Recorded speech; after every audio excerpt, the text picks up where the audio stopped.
มายยามตายจึงกลายเป็นเปรตบาปลงทัน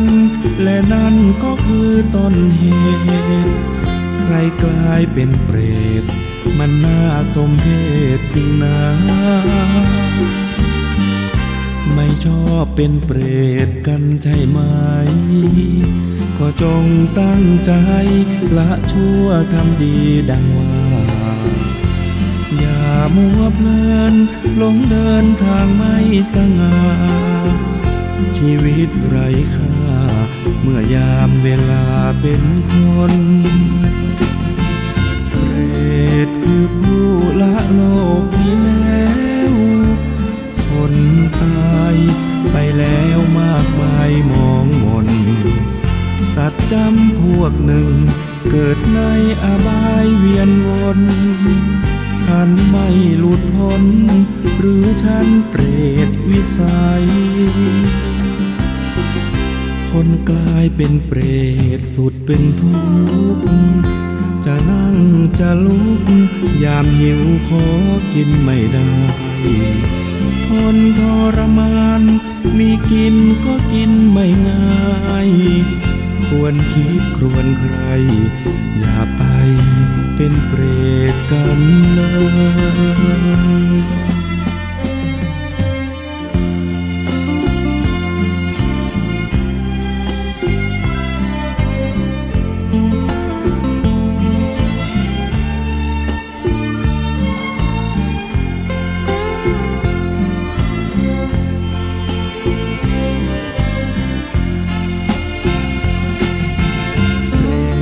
คือผู้ละโลกนี้แล้วคนตายไปแล้วมากมายมองมนสัตว์จำพวกหนึ่งเกิดในอบายเวียนวนฉันไม่หลุดพ้นหรือฉันเปรตวิสัยคนกลายเป็นเปรตสุดเป็นทุกข์จะนั่งจะลุกยามหิวขอกินไม่ได้ทนทรมานมีกินก็กินไม่ง่ายควรคิดครวญใครอย่าไปเป็นเปรตกันเลย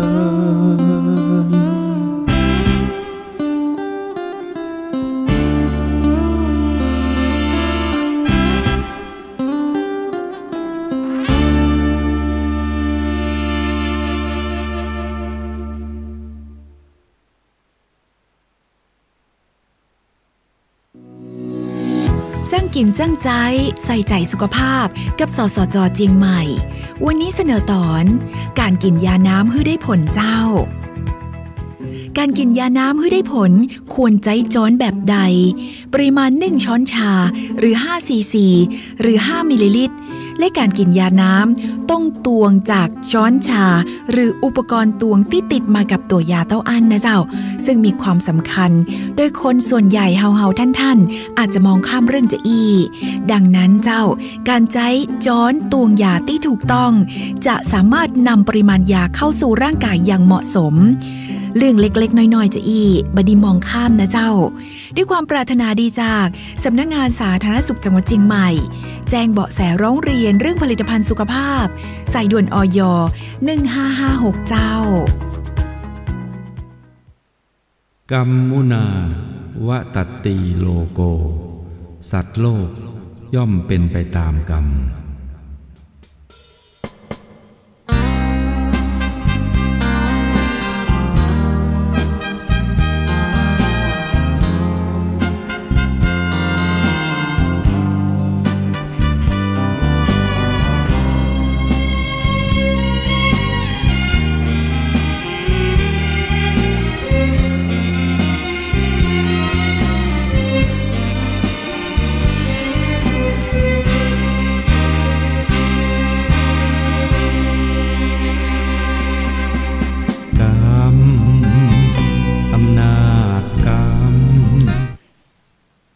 กราบนมัสการสวัสดีญาติธรรมทุกท่านเจ้าเช้าวันนี้นะเจ้าพบปะกับสาระ กฎหมายโดยทนายปอนะเจ้าได้รับเมตตาบารมีจากท่านพระครูสมุวิสุวัตรเปิดสปอตหน้าที่และอำนาจของสนช.ล่วงหน้าฮือนะเจ้าแล้วก็สนะเจ้าซื้อเครื่องสำอางอย่างไรนะเจ้าแล้วก็ธรรมะนะเจ้าเพลงเมื่อกี้นี้ก็เป็นเรื่องของอำนาจแห่งกรรมนะเจ้าทุกคนก็บอกว่าฟังมันเหมือนจะเป็นศัพท์แช่งนะเจ้าแต่มันไม่ใช่นะเจ้าอำนาจแห่งกรรมก็คือการกระทำของเรานั่นเองเมื่อมีการกระทำก็เลยมีผลของการกระทำนะเจ้าเพราะฉะนั้นอำนาจแห่งกรรมมันก็มาจากอำนาจของผลการกระทำแล้วสาระของกฎหมายมันมาจากไหนมันก็มาจากผลของการกระทำนะเจ้าที่เราทำไปทุกวันนั่นแหละเจ้ามันสะสมเหมือนเราเทน้ำลงบนแก้วบนขันหรือเทน้ำลงในโอ่งวันละนิดนะเจ้าแล้วมันก็รวมกันเป็นผลของกรรมทั้งหมดนะเจ้ากรรมนั้นมีหลายกรรมนะเจ้าหลายครั้งหลายการกระทำรวมกันเข้าไปนะเจ้าถ้าทำปฏิบัติธรรมนะเจ้ามันก็ชะลอกรรมได้บางเรื่องบางราวนะเจ้าแต่ถ้าบ่ได้ปฏิบัติธรรมนะเจ้ามันมาวยนะเจ้ากรรมติดจรวดนะเจ้าผลของการกระทำมันก็จะโผล่ขึ้นมาให้เราหันอย่างเร่งด่วนไวทีเดียวนะเจ้าแล้วมันก็จะไปไหนเขาไปตกสู่อบายในนรกนะเจ้าถ้าในโลกของวิญญาณนะเจ้าแต่ว่าในโลกมนุษย์นี้ผลของการกระทำก็คือถ้าเป็นการกระทำที่ดีนะเจ้าบอกว่าไปที่ไหนมันก็กลายเป็นว่าเข้าความดีเราไปบอกต่อนะเจ้าเป็นการสรรเสริญเยินยอกันไปนะเจ้าตามผลของการกระทำแต่ถ้าผลของการกระทำนั้นเป็นการกระทำที่ผิดศีล5 ข้อนะเจ้าศีล5 ข้อนี่โอ้โหแล้วทีนี้ก็จะกลายเป็นว่ามันเอาเรื่องของกูไปประจานนั่นใครเป็นอย่างอันไปแหมนะเจ้ากันมันแตกต่างกันเลยนะเจ้าระหว่างความดีกับสิ่งที่ผิดศีล5นะเจ้าความดีที่มันเป็นเรื่องที่ถูกต้องในศีล5นั่นคือความดีนะเจ้าพูดก็พูดแต่ความเป็นจริงที่เปิ้นได้กระทำไปและเป็นผลของการกระทำที่เป็นความดีนะเจ้าแต่ถ้าผลของการกระทำที่เป็นความบดีก็คือเป็นการมุสามันเอาเรื่องของกูไปประจานเป็นอย่างอันไปนะเจ้าถ้าเป็นเรื่องของผิดกาเมสุมิชฌามันเอาเรื่องของกูไปโพธนากลายเป็นอย่างอันไปนะเจ้าเพราะฉะนั้นทนายปออยากเชิญชวนหมู่เฮานะเจ้าน้อมนำศีล5เข้าสู่จิตใจของตัวเองนะเจ้าเมื่อน้อมนำศีล5เข้าสู่จิตใจของตัวเองเฮาจะบ่ทำผิดศีล5เมื่อบ่ทำผิดศีล5ใครเอาไปอู้ต่อก็กลายเป็นว่าข้าวความดีเราไปบอกต่อนะกรรมดีกว่าวัตถุมงคลนะเจ้าถ้าได้วัตถุมงคลมาเสริมกรรมดียิ่งดีใหญ่นะเจ้าทนายปอบ่เห็นตัวที่บอกทำกรรมดีกว่าอย่าเอาวัตถุมงคลเลยบ่ใจนะเจ้ากรรมดีกว่าวัตถุมงคลแต่ถ้าได้วัตถุมงคลมาเสริมนะเจ้าเหมือนทะใส่ศีลมาล้อมรอบตัวเฮาไว้ทักษิณาไว้เบอให้ใครมาบังคับจิตในทำในสิ่งที่ผิดศีล5ได้และจิตก็บ่ตกสู่อบายนะเจ้าเมื่อจิตบ่ตกสู่อบายแล้วผลของการกระทำนั้นก็จะกลายเป็นว่าเขาความดีไปบอกต่อนะเจ้านั่นคือสาระในเรื่องกฎหมายที่มันจะเกี่ยวข้องกับธรรมะนะเจ้าในเรื่องของกฎหมายนะเจ้าเพิ่นบอกว่าเขียนไว้นั่นน่ะเขียนมาจากจารีตประเพณีการ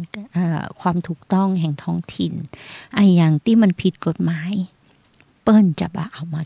าใช่ไอ้อย่างที่มันบ่ดีเปิ้นจะบ่เอามาเขียนนะเจ้าเปิ้นจะเป็นการป้องกันบ่ให้เกิดการกระทำความผิดขึ้น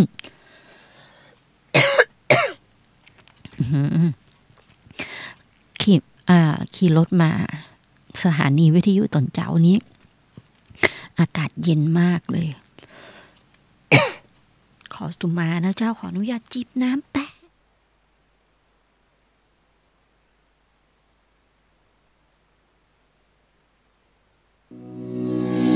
จ้างกินจ้างใจใส่ใจสุขภาพกับสสจ.เจียงใหม่จ้างกินจ้างใจใส่ใจสุขภาพกับสสจ.เจียงใหม่วันนี้เสนอตอนเคล็ดลับดีๆ5วิธีผอมอย่างยั่งยืนเคล็ดลับดีๆ5วิธีผอมอย่างยั่งยืนคุณผู้ฟังเจ้าความอ้วนสะสมมาเมินนาน10-20 ปีจะลดภายใน 10-15 วันนั้นเป็นไปบ่ได้อย่างแน่นอนเฮามาเริ่มต้นที่ควบคุมอาหารเจ้าลดอาหารมันลดอาหารทอดเพิ่มผักขึ้นเป็น2 เต้าและบ่ได้กินตยใจปากบ่ได้กินจุ๊บกินจิ๊บมันออกกำลังกายอย่างน้อยติดไหนสัก3 เตือละประมาณ20 นาทีขึ้นไปตั้งใจมุ่งมั่นที่จะหุ่นดีและมีสุขภาพดีเจ้าที่สำคัญต้องพักผ่อนให้เพียงพอบดีนอนดึกเนอะด้วยความปรารถนาดีจากสำนักงานสาธารณสุขเชียงใหม่แจ้งเบาะแสร้องเรียนเรื่องผลิตภัณฑ์สุขภาพสายด่วนอย 1556 เจ้านั่นคือสาระของสสนะเจ้าสายด่วนอย 1556เคล็ดลับดีๆวิธีผอมอย่างง่ายๆนะเจ้าก็เลือกกินเลือกทานนะเจ้านั่นมันก็ออกมาแนะนำนะเจ้าเพราะว่าจากลักษณะการกินของคนเฮาเนี่ยทำให้เกิดโรคนะเจ้าก็เลยต้องสร้างวิสัยในการให้คนเฮาได้กินได้ใจอย่างถูกอนามัยนะเจ้าแล้วก็จะแนะนำนะเจ้าบอกว่าเรื่องการใจยานะเจ้าของสสทีนี้เฮามาเข้าเรื่องเฮาว่าอย่างทนายปอถึงบอกว่าอำนาจของศีล 5อำนาจของกรรมนั้นมันเข้าไปเกี่ยวข้องของสาระกฎหมายได้อย่างใดนะเจ้ามันเกี่ยวได้ในเรื่องที่ว่ากฎหมายเขียนขึ้นมาเพื่อที่ให้เฮาอยู่กันได้อย่างสงบและสันติสุขนะเจ้าถ้าบะเขียนขึ้นมาอย่างอันนะเจ้าบางคนศีล 5มันไม่ใช่สิ่งที่จะมาบังคับได้นะเจ้าสมัครใจทำก็ทำมาสมัครใจทำก็มาทำผลของการกระทำนั้นก็จะสร้างความเดือดร้อนให้เฮานะเจ้าเพราะฉะนั้นสิ่งหนึ่งที่ผู้บริหารประเทศนะเจ้าบอกว่ายุคสมัยไหนเปิ้นเห็นถึงความสำคัญในเรื่องนี้นะเจ้าเปิ้นก็เลยเอาไปเขียนไว้ในกฎหมายนะเจ้าเพียงแต่ว่า5ข้อเนี่ยเปิ้นมาได้รวมไว้ในกฎหมายแพ่งหรือว่าในกฎหมายอาญาอย่างเดียวนะเจ้าเปิ้นกระจายไปอยู่ในแต่ละความสำคัญของการใช้กฎหมายอย่างศีลในข้อแรกในคือเรื่องของการฆ่าคนมันเป็นเรื่องเกี่ยวกับชีวิตนะเจ้าเกี่ยวกับร่างกายความปลอดภัยของชีวิตเป็นสิ่งสำคัญเพราะฉะนั้นเปิ้นเลยเอาไปเขียนไว้ในโทษทางอาญามีโทษทางอาญานะเจ้ากฎหมายเป็นกฎหมายอาญาเพื่อที่จะได้กำกับและเตือนว่าคุณอย่าทำนะถ้าคุณทำกับชีวิตของผู้อื่นนะคุณจะได้รับโทษอาญาหนักนะเจ้าในลักษณะนั้นก็คือผู้ใดฆ่าผู้อื่นมีโทษจำคุกถึงประหารชีวิตนานโทษสูงสุดของฆ่าผู้อื่นก็คือประหารชีวิตนะเจ้าเพราะฉะนั้นทนายปอเอามาเล่าให้เราฟังเพราะบ่อยากคือทำผิดในศีล 5นะเจ้าและก็บ่อยากคือเราต้องมาไป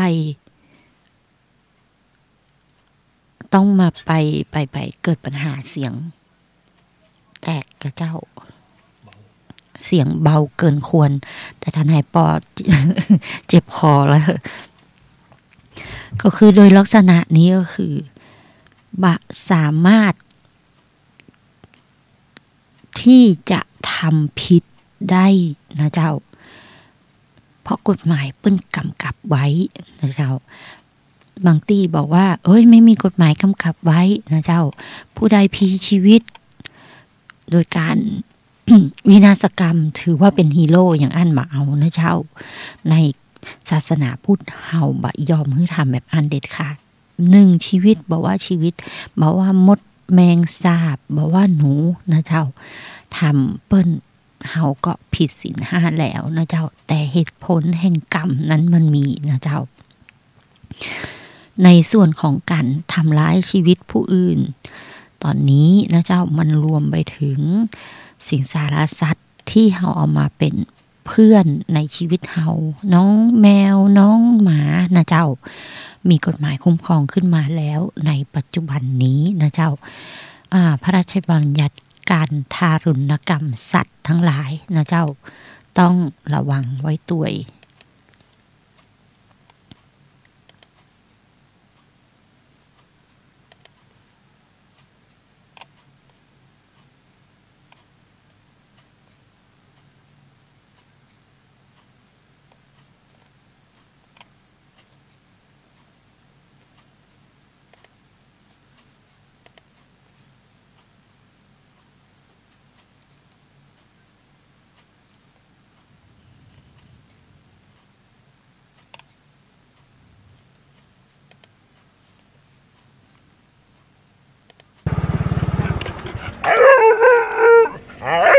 โอ้ย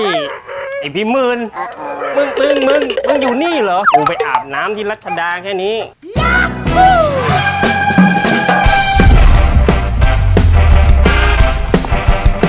มึงนี่หนีออกจากบ้านไปปีกข้างบ้านน่ะเขามาฟ้องมึงไปกัดไก่เขามึงต้องโดนอยู่ไหนวะเชือกอยู่ไหนอันนี้เลยมึงมานี่เลยอันนี้มานี่กูจะขังลืมมึงไว้ไม่ให้กินข้าวกินน้ำแม่กาลเกตมึงก็จะไม่ได้เจอคุณครับพฤติกรรมแบบนี้เข้าข่ายการทำลายจิตใจสัตว์ผิดกฎหมายนะครับนี่มันหมาผมเลี้ยงมันมาผมมีสิทธิ์ทำอะไรมันก็ได้จะทุบจะตีจะกักขังมันก็ได้นี่ Oh my God ใช่ครับแต่นั่นมันก่อนที่สนช.จะพิจารณาและประกาศใช้ออกมาเป็นกฎหมายนะครับนี่มันสัตว์เลี้ยงของผมนะครับไม่ใช่สัตว์ป่าคุ้มครองซะหน่อยคุณอย่ามามั่วนะครับไม่ได้มั่วครับไม่ได้มั่วตอนนี้เรามีกฎหมายคุ้มครองสัตว์เลี้ยงแล้วนะครับฮะกฎหมายคุ้มครองสัตว์ที่ไม่ใช่สัตว์ป่าและสัตว์คุ้มครองเนี่ยนะแล้วรออะไรอ่ะการกระทำของคุณมีความผิดเข้าข่ายการทารุณกรรมสัตว์ชัดเจนเลยนะครับวันนี้รออะไรรู้ก่อนทำผิดจะพาคุณทำความเข้าใจเกี่ยวกับพรบป้องกันการทารุณกรรมสัตว์และการจัดสวัสดิภาพสัตว์พ.ศ. 2557คุณลองดูข่าวนี้ก่อนนะครับนี่ก็เป็นความผิดฐานใช้สัตว์ประกอบการกิจถือว่าผิดพรบนี้เหมือนกันนะครับคุณพวกวิ่งวัวหรือว่าชนไก่อ่ะแล้วมันผิดไหมครับไม่ผิดครับเพราะได้รับการยกเว้นในกฎหมายนี้ครับว้าวแล้วอย่างไอพี่หมื่นผมหนีออกจากบ้านไปอ่ะกัดเขาเอาไม้ตีอ่ะทำร้ายมันอ่ะแล้วผมจะเอาความผิดจากเขาได้ไหมอ่ะตามกฎหมายป้องกันทารุณกรรมสัตว์ระบุไว้ว่าเจ้าของสุนัขไม่สามารถฟ้องร้องฐานทารุณกรรมสัตว์ได้เพราะเข้าข่ายได้รับการยกเว้นกรณีที่มีเหตุอันสมควรเช่นเพื่อป้องกันอันตรายแก่ชีวิตหรือร่างกายหรือทรัพย์สินถ้าสมมติเป็นผมเองอ่ะโดนหมากัดอ่ะหมาใครก็ไม่รู้อ่ะแล้วผมก็เอาไม้ไปตีมันทำร้ายร่างกายมันจนถึงมันตายอ่ะแล้วผมจะผิดกฎหมายไหมอ่ะผมเป็นผู้เสียหายนะอันนี้ถือว่าผิดครับเพราะถือว่าคุณทำร้ายสัตว์เกินกว่าเหตุยกเว้นสัตว์ที่จะมากัดคุณเป็นสัตว์ดุร้ายเราสามารถป้องกันตัวได้ครับสำหรับการทำร้ายสัตว์เกินกว่าเหตุของพรบทารุณกรรมสัตว์มีโทษมากกว่ากฎหมายทั่วไปอันนี้ต้องระวังนะครับพบกับพวกเราทุกวันที่1ของทุกเดือนเพราะว่ากฎหมายอยู่ใกล้กับพวกเรารออะไรรู้ก่อนทำผิดหากมีข้อสงสัยเรื่องกฎหมายสอบถามเราได้ที่ Facebook Fanpage สภานิติบัญญัติแห่งชาติถ้าชอบก็กดไลค์ถ้าใช่ก็กดแชร์กดติดตามอย่าลืมกดกระดิ่งแจ้งเตือนจะได้ไม่พลาดเจ้าสภานิติบัญญัติแห่งชาติเปิ้นมีฝ่ายกฎหมายนะเจ้าทำสาระกฎหมายจะว่าสภานิติบัญญัติแห่งชาติกับใจนี่เป็นคลิปของสำนักงานเลขาวุฒิสภานะเจ้าจัดโดยฝ่ายกฎหมายเปิ้นได้ทำคลิปพระราชบัญญัติเกี่ยวกับป้องกันการทารุณกรรมและการจัดสวัสดิภาพของสัตว์นะเจ้าปี255757 58 59 60 3 ปีปลายนะเจ้าครบ3 ปีก็ หลายปีเหมือนกันนะเจ้าในเรื่องของหมาแมวทั้งหลายนะเจ้าสัตว์เลี้ยงที่เอาเปิ้ลมาดูแลแล้วก็ต้องดูแลต่อไปจนเปิ้ลกว่าจะสิ้นชีวิตนะเจ้าแม้เปิ้ลสิ้นชีวิตแล้วมีลูกมีหลานเปิ้ลออกมาเฮาก็ต้องดูแลกันต่อไปนะเจ้าเหมือนทนายปอเนี่ยพอดีเอาแมวคุณพ่อทนายปอท่านเอาแมวมาเลี้ยงเนาะปรากฏว่าแมวตายเหลือลูกของน้องแมวนะเจ้า2 ตัวได้20 กว่าวันโอ้มากินมานอนบารับกันนะเงาห้องหาแม่เป็นดีเอ็นดูนะเจ้าในตรงนั้นตะวันนี้ก็ไปธุระเกือบลืมปิ๊กมาจะเอานมฮื้อผสมนมฮื้อปรากฏว่าห้องงอนนะเจ้าเอาเข้ากับป่าแมววางไว้ฮื้อกินปกติจะบ่กินนะเจ้าเหมือนกันเป็นการฝึกเปิ้ลเป็นในตัวว่าต้องกินข้าวแมวข้าวผสมปลาที่ฮื้อกินนะเจ้าในเรื่องพระราชบัญญัติการทารุณกรรมสัตว์เนี่ยเปิ้ลเล็งเห็นแล้วว่าบางคนคือขาดความรับผิดชอบนะเจ้าเอาเปิ้ลมาดูแลแล้วก็ดูแลต่อไปแล้วก็เป็นภาระสังคมนะเจ้าภาระของสาธารณสุขนะเจ้าเพราะว่าเทศบาลเปิ้ลก็ต้องมาจับน้องหมาไปนะเจ้าตรงนั้นก็ต้องระมัดระวังกันตัวพระราชบัญญัติเนี้ยเปิ้ลได้เผยแพร่ตั้งแต่วันที่26 ธันวาคม 57นะเจ้าประกาศในราชกิจจานุเบกษาเริ่มใช้วันที่27 ธันวาคม 57นะเจ้าเปิ้ลบอกมาอย่างอันนี้พระราชบัญญัติตัวเนี้ยมันมีความสำคัญอย่างพ้องนะเจ้าเนื้อหาสาระที่มีความสำคัญเพื่อคุ้มครองสัตว์แล้วเจ้าบ่ให้ถูกทารุณกรรมและเจ้าของจะต้องจัดสวัสดิภาพมีความเป็นอยู่ที่เหมาะสมกับน้องหมาน้องแมวนะเจ้าพร้อมกับกำหนดโทษไว้นะเจ้าคนที่ทารุณกรรมสัตว์ต้องระวังโทษจำคุกบ่ถึง2 ปีหรือปรับบ่เกิน 40,000 หรือทั้งจำทั้งปรับนะเจ้าของหรือคนที่บ่จัดสวัสดิการให้เปิ้ลนะเจ้า 40,000 นะเจ้าโอ้ฟังแล้วหนาวเลยก็คือศาลมีอำนาจสั่งห้ามให้เจ้าของหรือคนที่เลี้ยงสัตว์นั้นน่ะเห็นว่าทำทารุณกรรมสัตว์น่ะต้องจัดสวัสดิภาพสัตว์ให้เหมาะสมแล้วมอบให้หน่วยงานของรัฐและเป็นคนเสียค่าใช้จ่ายนะเจ้าแต่ว่าในการเลี้ยงสัตว์เนี่ยมันมีข้อยกเว้นตามพระราชบัญญัติการทารุณกรรมสัตว์นะเจ้าถ้าการฆ่าสัตว์เพื่อใช้เป็นอาหารทั้งนี้เฉพาะสัตว์เลี้ยงเพื่อใช้เป็นอาหารอย่างน้องหมูนะเจ้าน้องหมูเลี้ยงไว้เพื่อที่จะเป็นฟาร์มนะเจ้าตรงนั้นก็ได้รับยกเว้นจากพระราชบัญญัติการทารุณกรรมสัตว์ตัวนี้แล้วเปิ้ลฮ้องว่าอย่างก็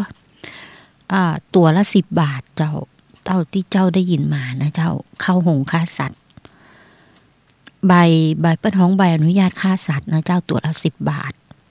และการฆ่าสัตว์ตามกฎหมายว่าด้วยการควบคุมการฆ่าสัตว์และจำหน่ายเนื้อสัตว์นะเจ้าก็จะอยู่ตัวนี้นะเจ้าสำหรับที่น้องหมูน้องงัวหรือน้องควายทั้งหลายที่ต้องเข้าโรงฆ่าสัตว์นะเจ้าและการฆ่าสัตว์เพื่อควบคุมโรคระบาดตามกฎหมายว่าด้วยโรคระบาดก็มีช่วงหนึ่งที่โรคระบาดเกิดขึ้นกับน้องนกกับน้องไก่ที่สัตว์มีปีกทั้งหลายนะเจ้าเมื่อเป็นโรคระบาดก็ต้องจัดการนะเจ้าบ้านคนก็จะตายได้เหมือนกันนะเจ้าตรงนั้นก็เลยยกเว้นในการที่ว่าบอกว่าบ่เข้าในเรื่องการทารุณกรรมสัตว์นะเจ้าแล้วการฆ่าสัตว์ในกรณีที่สัตวแพทย์เห็นว่าสัตว์ป่วยพิการบาดเจ็บบ่สามารถเยียวยาหรือรักษาชีวิตอยู่รอดได้นะเจ้าก็อย่างบางตัวนี้เกิดอุบัติเหตุนะเจ้าหรือบางตัวนี้เกิดโรคที่รักษาบ่หายเปิ้ลก็บอกว่าตรงเนี้ยคือหมอฉีดยาคือเปิ้ลไปสบายหลับสบายดีกว่าจะได้บาดเจ็บปวดในร่างกายนะเจ้าตรงนั้นหรือการฆ่าสัตว์ตามพิธีกรรมหรือความเชื่อของทางศาสนาแต่ละศาสนาก็ว่าไปนะเจ้าตรงนั้นแต่ตรงนี้นะเจ้า ศาสนาพุทธบ่มีนะเจ้าในเรื่องการฆ่าสัตว์ตามพิธีกรรมหรือความเชื่อทางศาสนาจะเป็นศาสนาของฮินดูหรือเขมรซะมากกว่าที่ไหว้ไก่ไหว้งัวไหว้อะไรอย่างสปะอย่างนั้นนะเจ้าไหว้หมูนั่นน่ะหัวหมูหัวไก่หัวงัวทั้งหลายนะเจ้าต้องระมัดระวังในศาสนาพุทธเราบ่มีนะเจ้าศาสนาพุทธคือห้ามปานานี้รวมทุกอย่างนะเจ้าชีวิตอื่นถ้าขึ้นชื่อว่าชีวิตอื่นนี้ไม่อยู่ในองค์รวมของศีลในเรื่องปานานะเจ้าถ้าจะให้ดีจะเกาะไปปฏิบัตินะเจ้าปฏิบัติสมถกรรมฐานวิปัสสนากรรมฐานเพื่อให้กุศลนั้นเสริมทรงจะได้บ่ต้องไปกระทำความผิดในศีล5นะเจ้าช่วงนี้วัดลำเปิงมีงานนะเจ้าจัดงานวันที่23นะเจ้าเตรียมงานดาครัวกันเนื่องในวันมุทิตาจิตของท่านเจ้าวาดวัดลำเปิงนะเจ้าก็ขออนุญาตบอกบุญให้ทุกท่านได้รับทราบนะเจ้าในวันของครูบาอาจารย์ท่านนะเจ้าท่านเจ้าคุณเจ้าอาวาสวัดลำเปิงนะเจ้ามีงานบุญลูกศิษย์ลูกหาที่ไหนอยู่ไกลใกล้ที่ไหนก็เชิญชวนหมู่เฮากลับมากราบพระอาจารย์กันนะเจ้าตรงนี้ตอนในเรื่องพระราชบัญญัติการทารุณกรรมสัตว์ในกรณีที่ทำได้นะเจ้าได้รับยกเว้นก็คือการฆ่าสัตว์ที่มีความจำเป็นเพื่อป้องกันชีวิตร่างกายของมนุษย์หรือสัตว์อื่นหรือป้องกันความเสียหายที่จะเกิดขึ้นแก่ทรัพย์สินนะเจ้าหรือการกระทำใดๆต่อร่างกายซึ่งเข้าลักษณะของการทำงานอาชีพของสัตวแพทย์นะเจ้าบางเตือเปิ้ลต้องเอาสัตว์มาทดลองตรงนั้นนะเจ้าเพื่อที่จะให้ชีวิตคนชีวิตน้องๆหมาทั้งหลายนั้นมีอายุยืนยาวนะเจ้าเพื่อประกอบวิชาชีพการสัตวแพทย์หรือผู้ซึ่งได้รับยกเว้นกระทำได้โดยขึ้นทะเบียนและได้รับอนุญาตเป็นผู้ประกอบวิชาชีพของสัตวแพทย์นะเจ้าตาม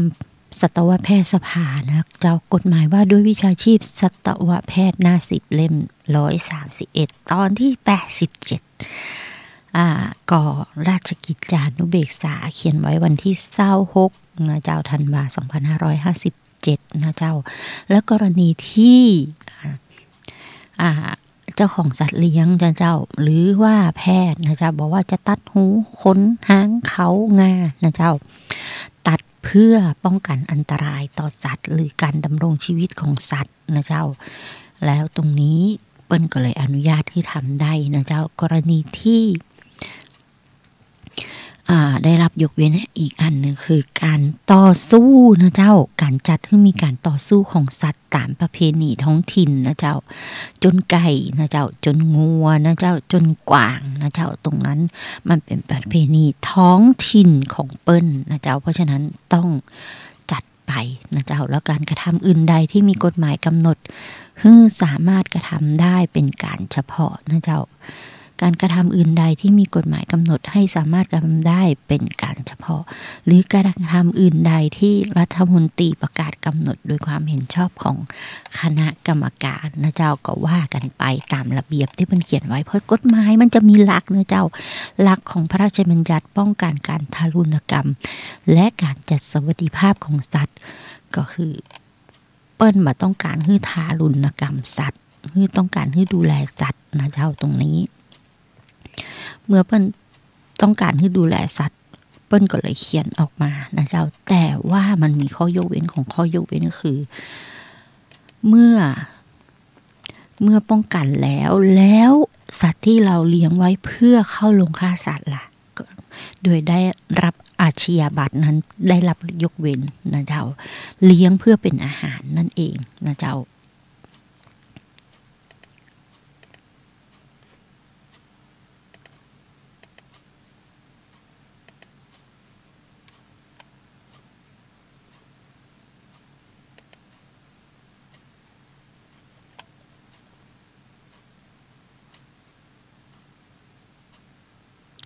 คำว่าการทารุณกรรมสัตว์คือการทำอย่างใดทำให้ได้รับความทุกข์ทรมานเจ็บปวดทุกพลภาพนะเจ้าทำให้สัตว์นั้นตายนะเจ้าเพราะฉะนั้นตรงนี้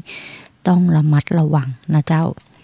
เราต้องจัดสวัสดิภาพให้น้องหมาน้องแมวทั้งหลายนะเจ้าถ้าบัดจัดไว้ก็เดือดร้อนนะเจ้า เพราะฉะนั้นในเรื่องของการยกเว้นมันก็จะอยู่ในเรื่องน้องหมูที่จะเป็นฟาร์มนะเจ้าเลี้ยงเพื่อเป็นอาหารแล้วเข้าลงฆ่าสัตว์ก่อนจะมีอาชญาบัตรนะเจ้าแล้วการฆ่าสัตว์ตามกฎหมายว่าด้วยการควบคุมการฆ่าสัตว์นะเจ้าการฆ่าสัตว์เพื่อควบคุมโรคระบาดตามกฎหมายว่าด้วยโรคระบาดนะเจ้าตรงนี้เป็นข้อยกเว้นของพระราชบัญญัติการทารุณกรรมสัตว์นะเจ้า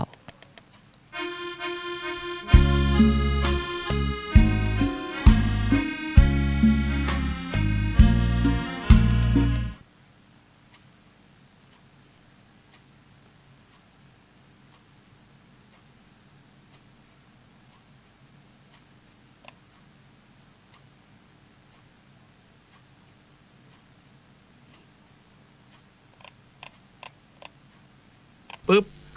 ไอ้ที่มันจะเกิดอะไรตามต่อมาก็อยู่ในนี้พอเข้าไปปฏิกิริยาขึ้นมาแล้วเรารู้สึกว่าเราเป็นตัวเราของเราอันนี้ก็สร้างอาสวะก็เป็นเหตุของอวิชชามาจากไหนขอโทษค่ะเทปมาจากไหนงงทนายปองงเลยอาชญวิชา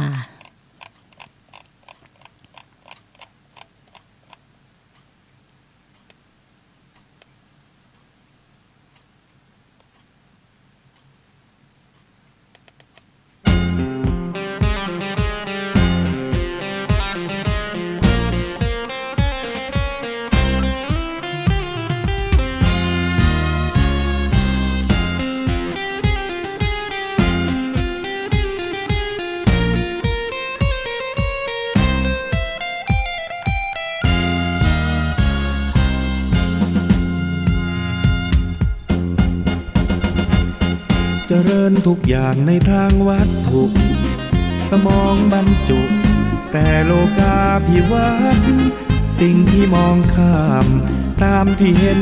ชัดๆคือการฝึกหัดคุณภาพจิตใจคุณภาพจิตให้คิดกันหน่อยชำระบ่อยๆจิตตะสปากันไหมจิตสกปรกควรหยิบยกแก้ไขถือเป็นเรื่องใหญ่ควรไปจิตตสปามัวสปาแต่เรื่องผิวพรรณข้างนอกเท่านั้นเสียเงินเท่าไรไม่ว่าเอาสมุนไพรมากมายมาถูมาทาไม่อาจสปา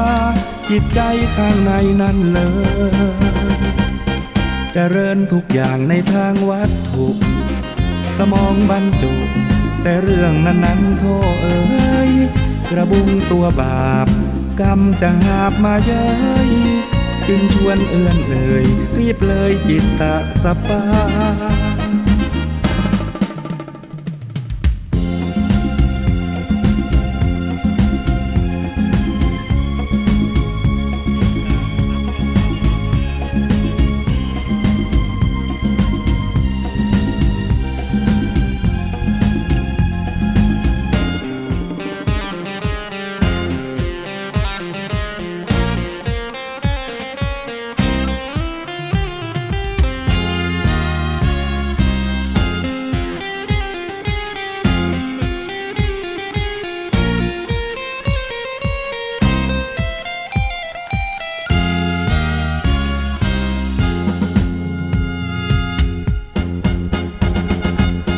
เจริญทุกอย่างในทางวัตถุ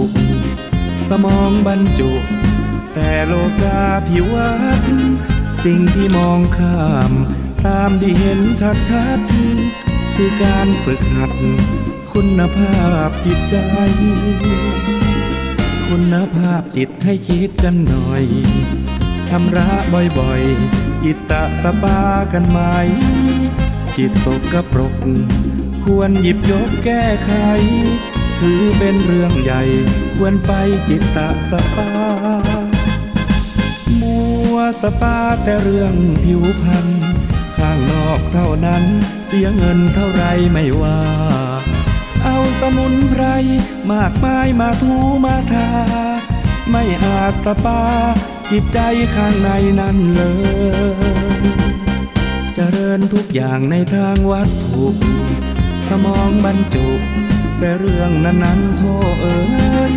กระบุงตัวบาปกรรมจะหาบมาเย้ยจึงชวนเอื้อนเอ่ยรีบเลยจิตตะสปา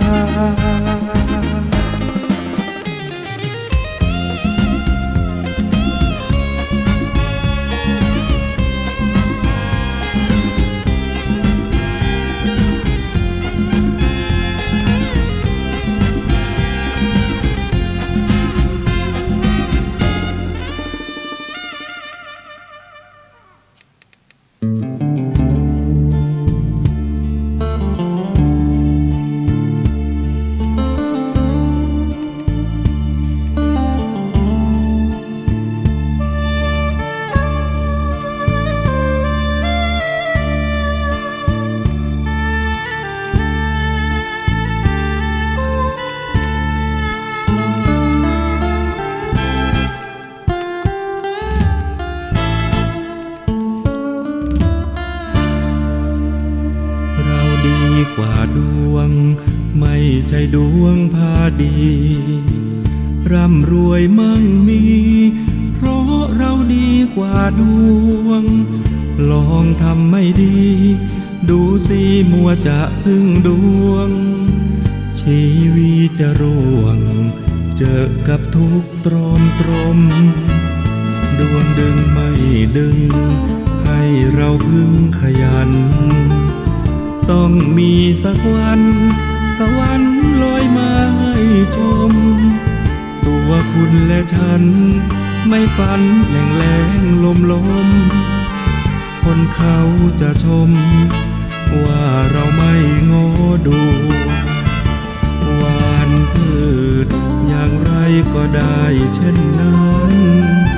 หากคอยคืนวันชีวิตเราท่านน่าห่วงมีหนึ่งสมองสองมือยืนได้ทั้งปวง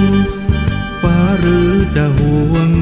ในความสำเร็จของเราดีกว่าดวง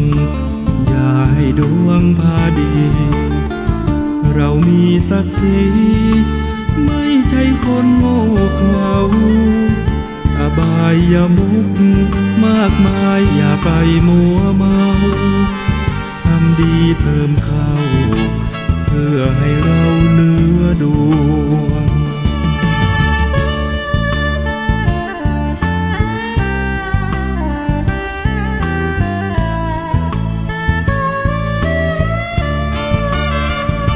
หวานพื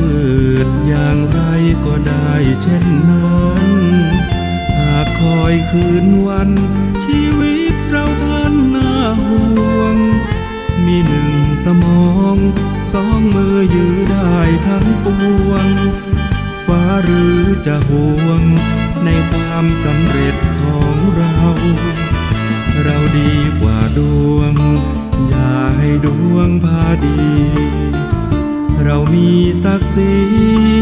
ไม่ใช่คนโง่เขลาอบายอย่ามุกมากมายอย่าไปมัวเมาทำดีเติมเข้าเพื่อให้เราเหนือดวง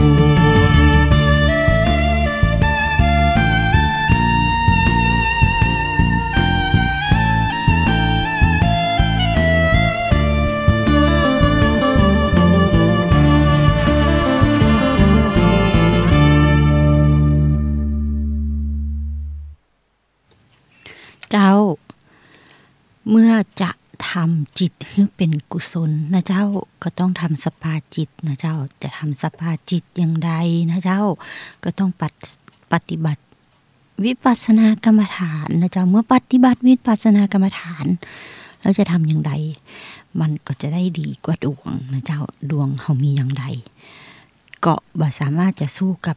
การกระทำกรรมที่เขาทำได้นะเจ้ากรรมที่เขาทำต้องเป็นปัจจุบันทำดีนะเจ้าหับศีลห้าครบนะเจ้าเมื่อหับศีลห้าครบก็ดำเนินจิตโดยสปาจิตให้อยู่ในสมาธินะเจ้าแล้วจะทำสมาธิอย่างไรให้ดำเนินจิตสู่วิปัสสนานะเจ้าการที่เราจะ เจริญจิตใจให้ตัวเองวิปัสสนาภาวนาได้ต้องมีความเข้มแข็งของสมาธินะเจ้าต้องพยายามทำสมาธิให้ได้เสียก่อนหากทำสมาธิได้นะเจ้าก็จะมามีทางที่ตกไปสู่อบายได้นะเจ้าเพราะฉะนั้นทำอย่างไรให้สมาธิแกร่งก็ต้องเจริญสมาธินะเจ้าอยู่บ้านเจริญสมาธิแล้วถ้ามีเวลาก็ไปเจริญวิปัสสนานะเจ้าการทำสมาธิโดยกำหนดอริยบททางกายบอกว่ายืนเดินนั่งนอนนะเจ้าพองหนอยุบหนอนะเจ้าหรือว่าพุทโธนะเจ้าเป็นการใช้สติปัญญาตามดูตามรู้ทันจิตที่อยู่กับอริยบทกายนะเจ้าจิตแวบก็เอาจิตกลับมาอยู่ในร่างกายนะเจ้าคือกำหนดดูว่ามันแวบไปพ่อหยังแล้วก็กำหนดรู้ตามสภาวะอารมณ์ในขณะนั้นนะเจ้าเมื่อมันแวบแล้วก็ดึงกลับมานะเจ้าให้มาอยู่กับกายยืนเดินนั่งนอนทำอะไรอย่างอยู่นะเจ้าทำอยู่ในปัจจุบันนั้นต่อไปนะเจ้าทำเช่นนี้เป็น10เป็น100เป็นพันเป็นหมื่นเป็นครั้งโอ้ขี้หมูทนายปอก็หมูจะอู้ว่าใดนะเจ้ามันแล้วแต่สภาวะธรรมของท่านแต่ละคนมันบ่เหมือนกันเพราะฉะนั้นถ้าอยากหูก็ต้องเป็นปัจจตังลองไปปฏิบัตินะเจ้าวัดลำเปิง3 วันนะเจ้า3 วันมันใช่ช่วงวันนะเจ้า3 คืนนะเจ้าต้องเป็นช่วงเวลากลางคืน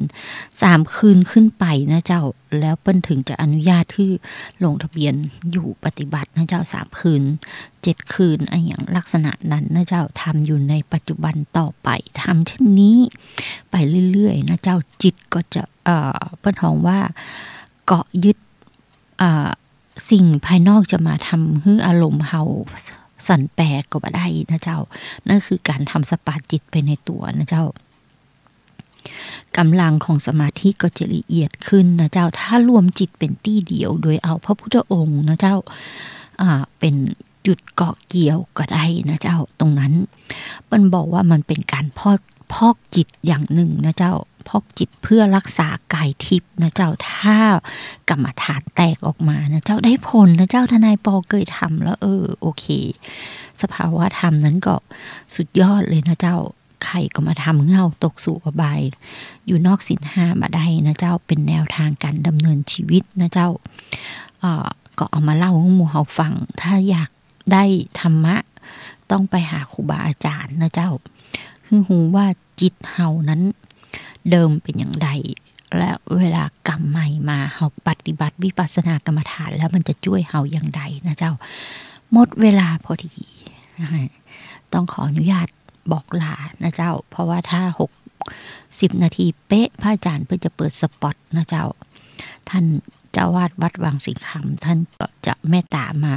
เผยแพร่ธรรมะนมัสการค่ะ